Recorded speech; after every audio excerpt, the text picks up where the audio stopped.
Коллеги, дорогие друзья, очень приятно вас видеть. So, I'm happy to see you, my dear colleagues. My name is Alfonso, and today I will be speaking English. Good morning.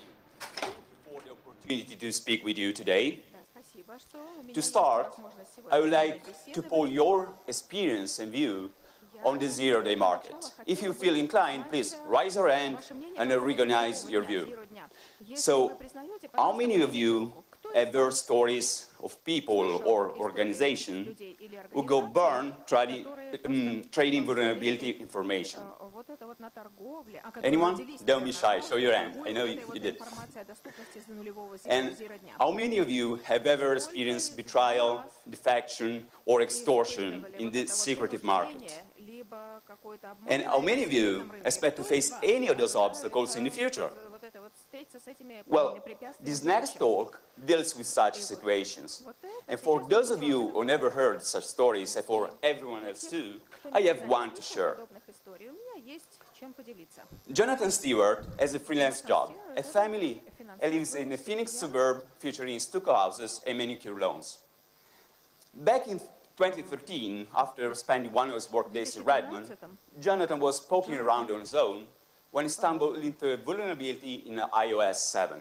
в iOS 7 что-то сделал. Jonathan, whose security career is old Его enough to remember карьера была when достаточно his colleagues were хорошая, paid и zilch, ему nothing, or и offer a ничего им tiny не было. token for finding Его vulnerabilities and writing жена exploit for дальше them, находила tells about his уязвимости. discovery to a few friends И because вот он he с know вещами этим he can занимался, make some и extra вы cash from his можете work, and he already какой-то did in the дополнительный past. доллар заработать на работе, Meet и он Tai. так и делал. Tai is a vulnerability broker who heard about Брокер Jonathan's по discovery from another уязвимости, hacker called который Jalot, вот who is in touch узнал with о some people in Джонатане от China. другого человека The и plan is свел to его с take людьми the в Jonathan Китае. То есть discovery, план был взять let Jalot открытие write an Джонатана, exploit for it, Джон and sell напишет this там as a package deal платформу, to и the потом Chinese. уже продать эту сделку Meanwhile, китайцам. another group of hackers called Еще evaders одна heard группа about the same хакеров vulnerability and cut $1 узнала о million той же самой deal with a уязвимости different и group of Chinese заключила businessmen. миллион.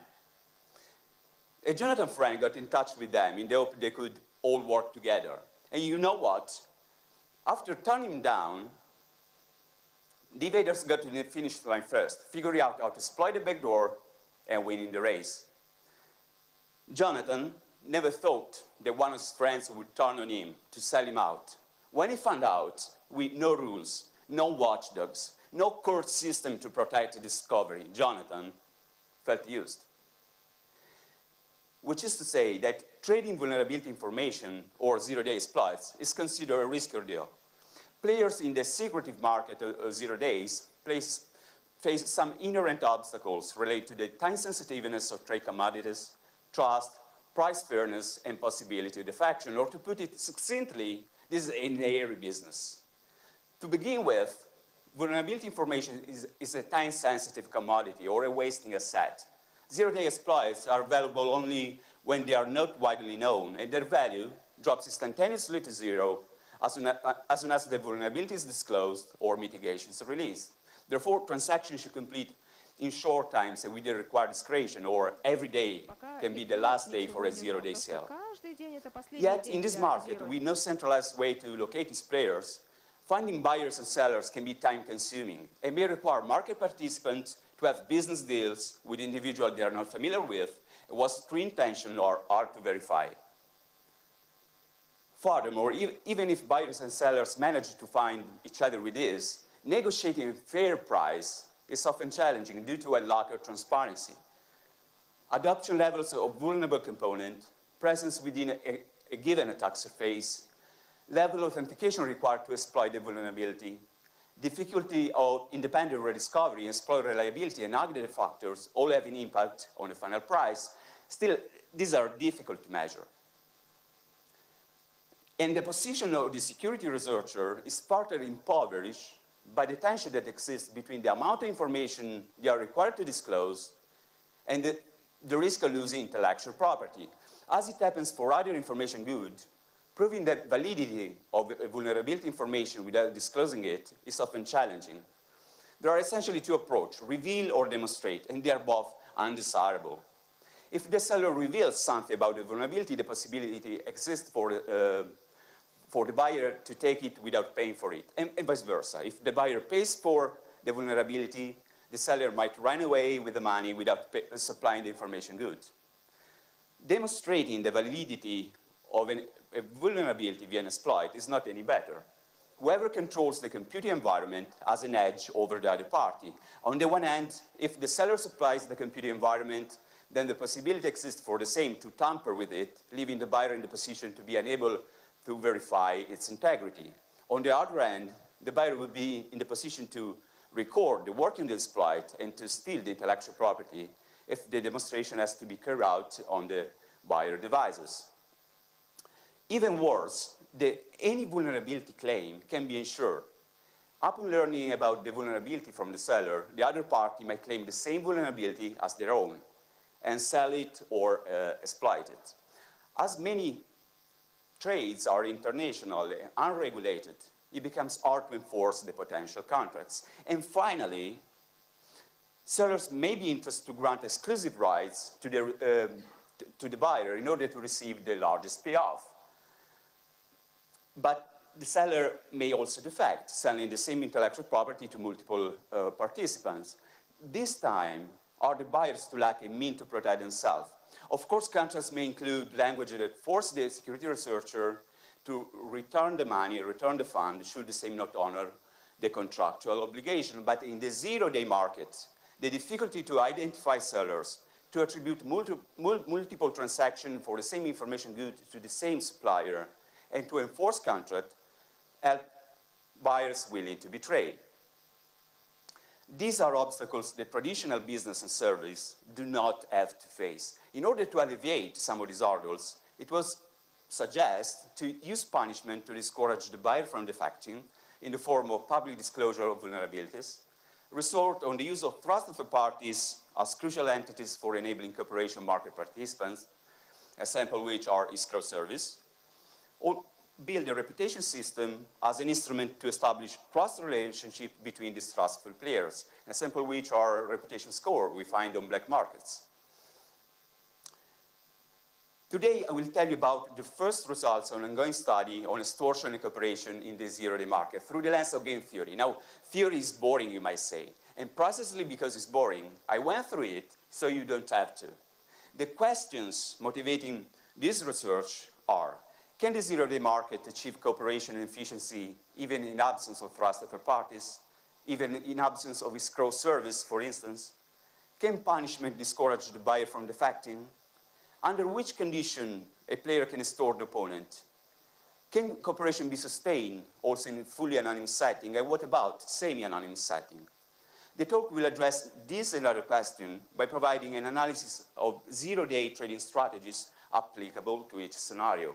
Now, why I'm interested in this, why you may also be interested as well. I work at the intersection of software security and security software, exploring and trying to contain the space of unanticipated state. The choice of my career was dictated by a dream.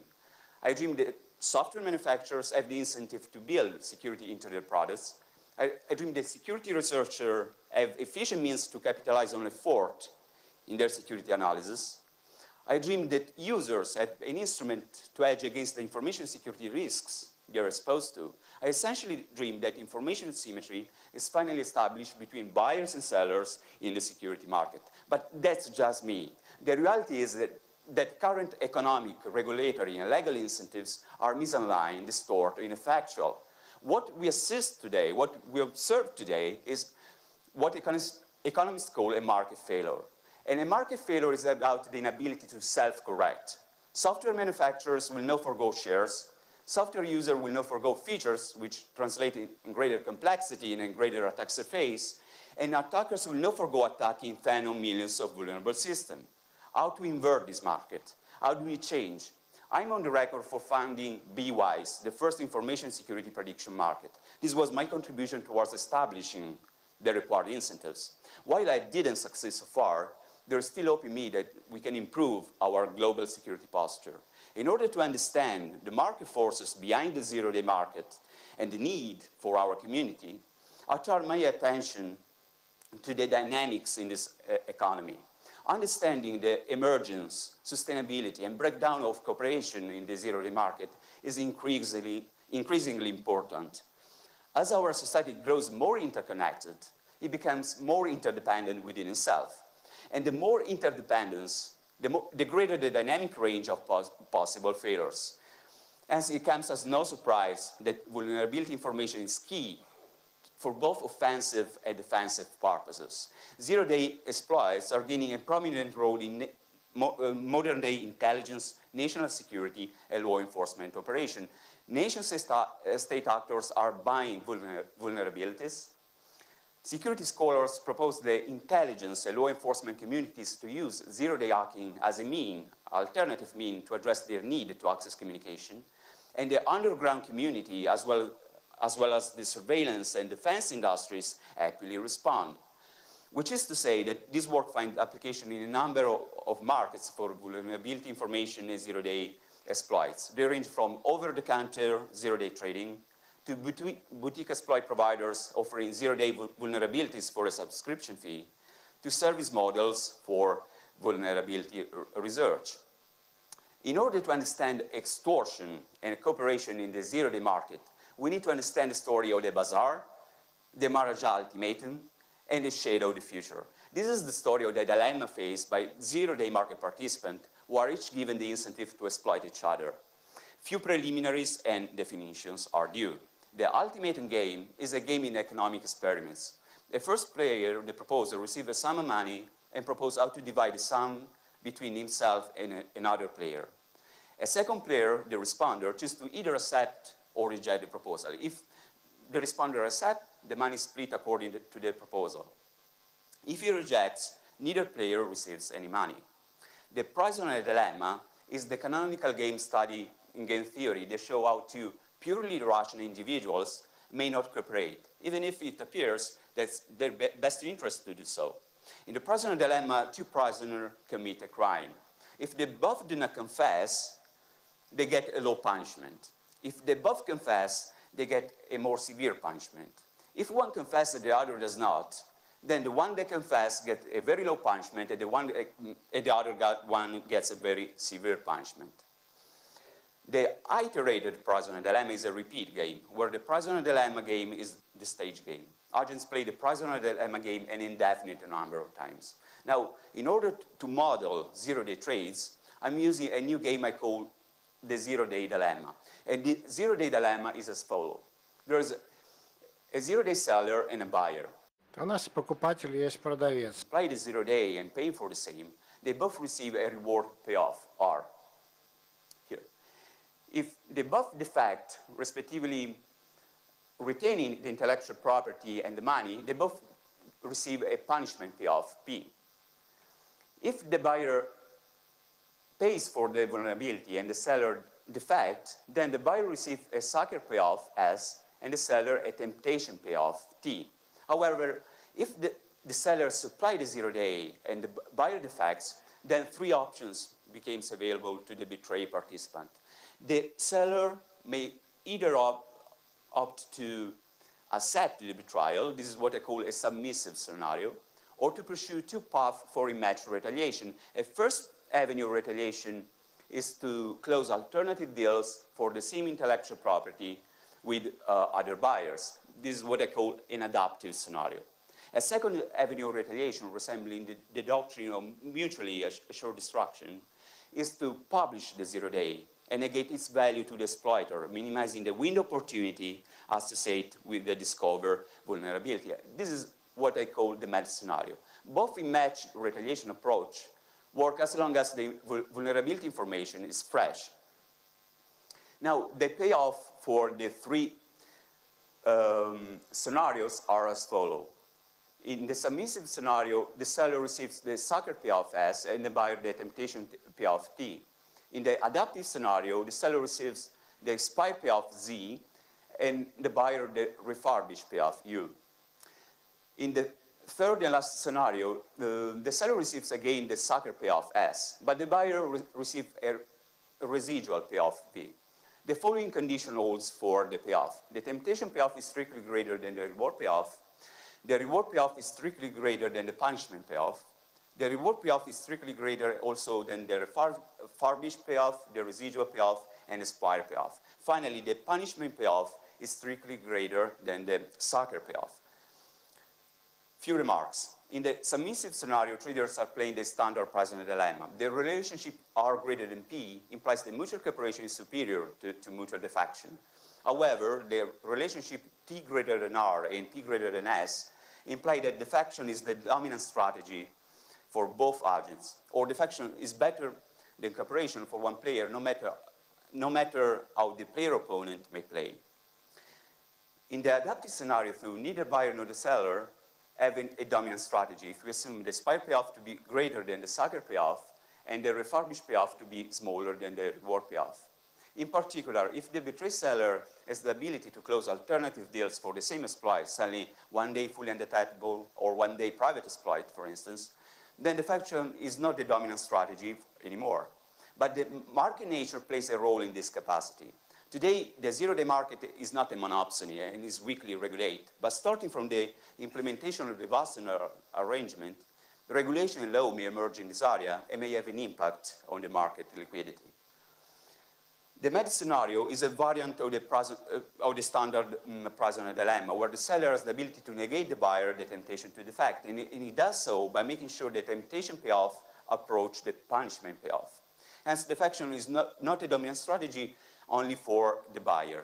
Now, if factors such as market liquidity, export trade regulation, mean time to close a deal prevent the adaptive retaliation approach from being undertaken, then the seller should consider disclosing publicly the exploit or the vulnerability. By doing so, she will not make herself worse off, because she was going to get the sucker payoff anyway. Pretty the other way around. The seller will reduce the buyer incentive to defect in the first place. To this end, it's important for zero-day sellers to have an efficient means for doing full disclosure, not for the sake of bragging rights anymore, but for modern-day brinkmanship. In fact, as faster the disclosure of the vulnerability, as shorter the window opportunity to the exploiter and the smaller the residual payoff. Now, since July 2002, the full disclosure list experienced a fair share of legal troubles along the way. And in a market that will likely see more regulations and law in the coming years, posting on a mailing list may translate in an OPSEC failure if proper steps are not taken in order to ensure the anonymity of the submitter. Which is to say that I will not be surprised to learn about the existence of a zero-day disclosure platform. Researchers could use it for doing full disclosure. Players in the zero-day market could use it to retaliate against the buyer who defects. Insider would turn to it to expose the secretive trade in intrusion and surveillance technologies. That would waste a day of zero leaks, if you like.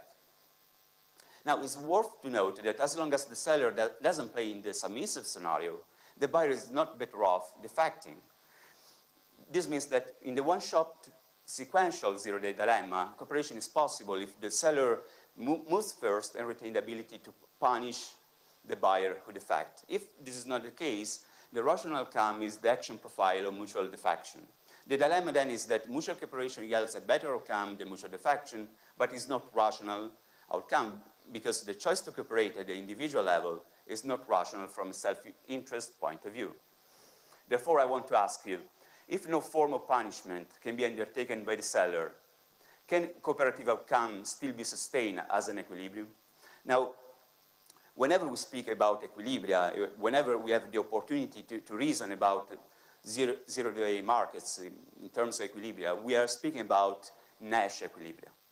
Now, John Nash, a hero of modern times, passed away just 2 days ago. So I would like to ask you to join me in giving a warm round of applause to John Nash.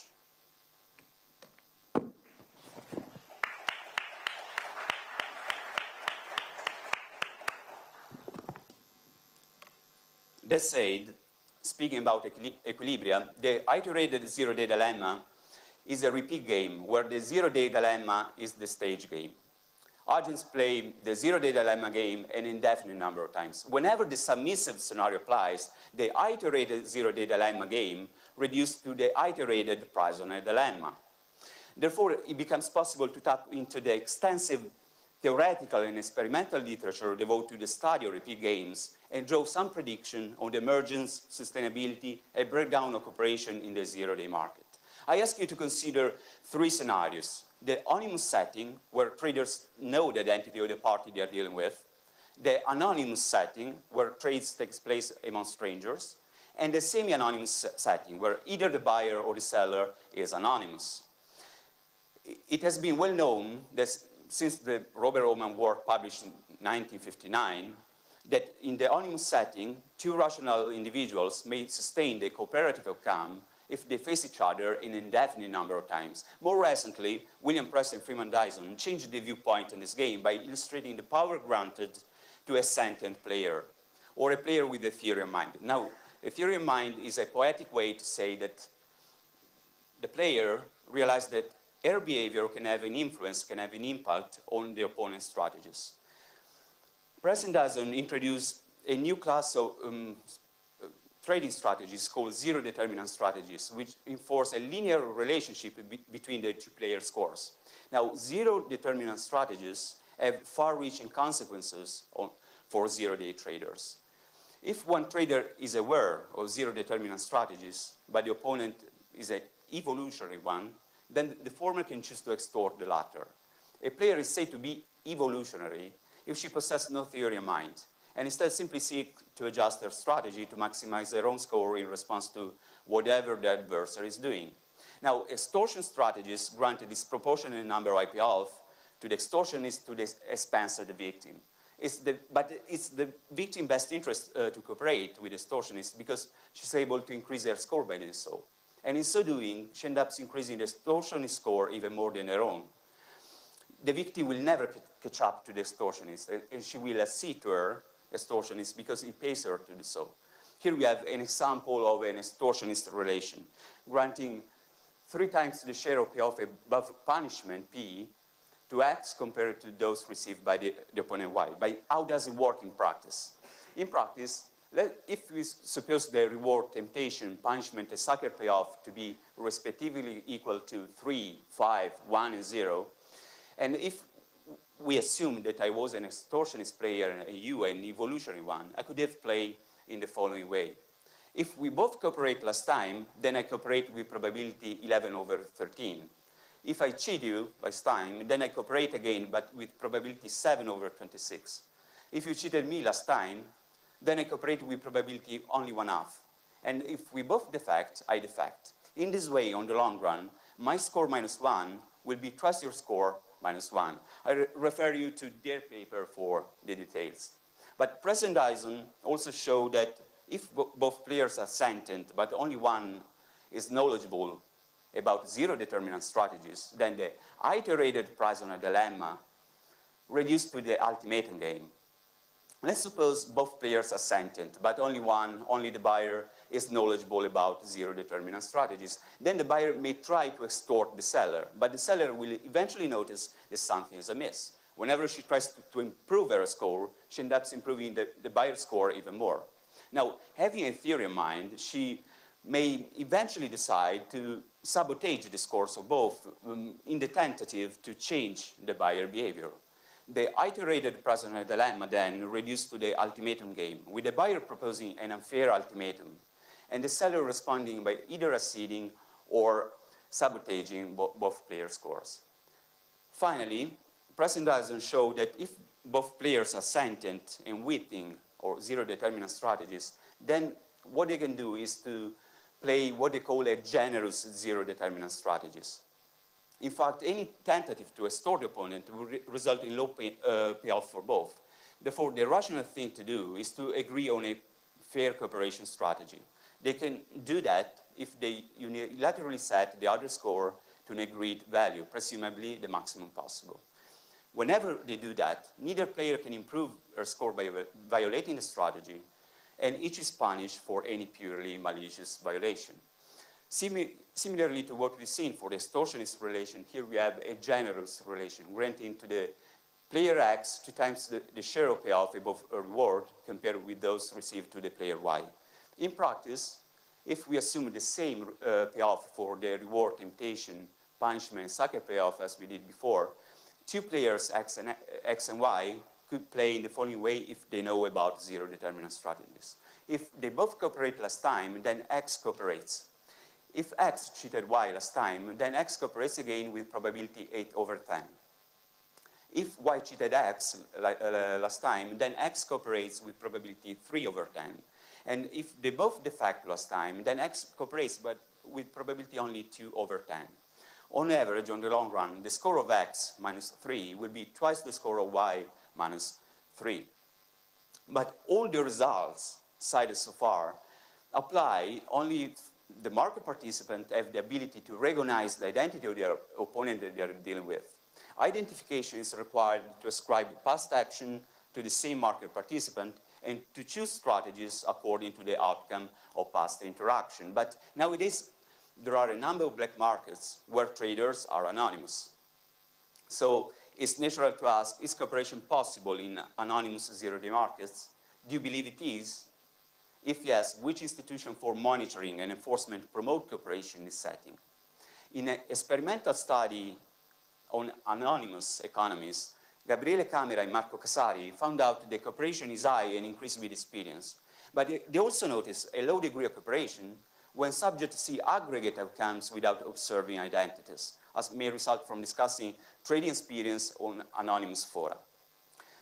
More interestingly, they notice that a costly personal punishment significantly promotes cooperation. In particular, in an experimental treatment, subjects were given the possibility to observe action and outcome on their game and to inflict at a cost a loss in the earnings of the defecting opponent. And they did so by adding a second stage game to the standard prize dilemma, to the one-shot game or the iterated game. Now, the retaliation stage, the second stage, resembles in full the adaptive ML scenarios of the zero-day dilemma. This is fortunate because it makes their work completely applicable to our zero-day market. In the same treatment, players who observe the opponent defect sometimes employ personal punishment, which is to say match retaliation, while staying in cooperative mode in the following periods. And they collect extensive evidence that players show preference for this kind of retaliation, for rematch retaliation. And finally, they also found out that personal punishment is efficient because the defectors who had been punished by cooperator were more likely to cooperate in the following periods, which is to say that personal punishment can be understood as a public good. On the one hand, it significantly increased cooperation, and on the other, the subjects that benefit the most are cooperators who punish little or not at all. Now, for the sake of completeness, let's turn our attention to semi-anonymous zero-day markets.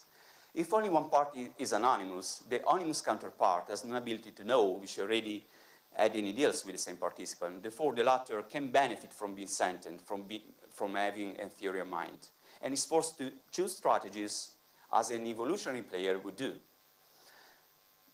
Therefore, if the anonymous party knows about zero-determinant strategies, she can once again choose to extort the opponent. And this is really interesting because it shows that while cooperation can emerge in fully anonymous markets, extortion can proliferate in semi-anonymous economies. Therefore, I have some good news, a cautionary note, and 6 recommendations to zero-day traders. These are the key takeaways I would like to leave you with for today. So please bear with me for 1 minute longer. To sum up, zero-day markets can achieve cooperation even in absence of trusted third parties, even in absence of escrow service, for instance. Cooperation can be sustained even when traders are anonymous. Punishment is an effective instrument to discourage traders from defecting, but be careful, because it's possible to get extorted if the adversary knows about zero-determinant strategies, and we simply seek to adjust our strategy to maximize our own profit. Therefore, the 6 recommendations to zero-day traders are the following. First, do not deal with anonymous traders if you cannot ensure your own anonymity. Second, discourage defection by practicing brinkmanship or casting the shadow of the future in every decision of your counterpart. Third, respond. Consider punishing defection to promote cooperation by either closing alternative deals for the same zero-day or publishing the zero-day in order to negate its value to the exploiter. Fourth, let the seller supply the vulnerability first if interested in a one-time deal. Fifth, learn about zero-determinant strategies if playing in the anonymous market, of course. And sixth, for every defect if you see the faction while playing in the anonymous market and have no ability to punish the opponent. And that's pretty much it as far as theory goes. Of course, in order to put this recommendation on firmer scientific grounds, experimental verification needs to be carried out. So if interested, please be in touch. Before wrapping up, I have one last remark to make. In 2 days, I will be speaking about cryptographic backdoors attack in the box in Amsterdam. Therefore, I'm reminded about Vincent van Gogh, that once said, though I often in the depth of misery, there is still calmness, pure harmony, and music inside me. Now, if you, like me, believe that insecurity or the presence of unmitigatable surprises is the misery of our time, if you believe that insecurity is the misery of our time and, at the same time, you, like me, are also sanguine about our ability to attain better security trade-off and give to our children the chance to reach confidence in the process to which they will entrust their business, then we can paraphrase Vincent van Gogh and say that though we are often in the depth of insecurity, there is still calmness, pure harmony, and music inside us. Всегда не хватит времени. Спасибо за ваше время.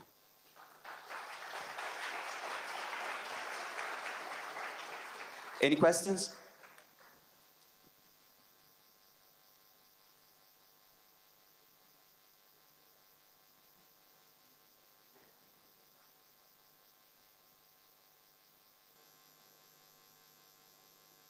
Maybe offline?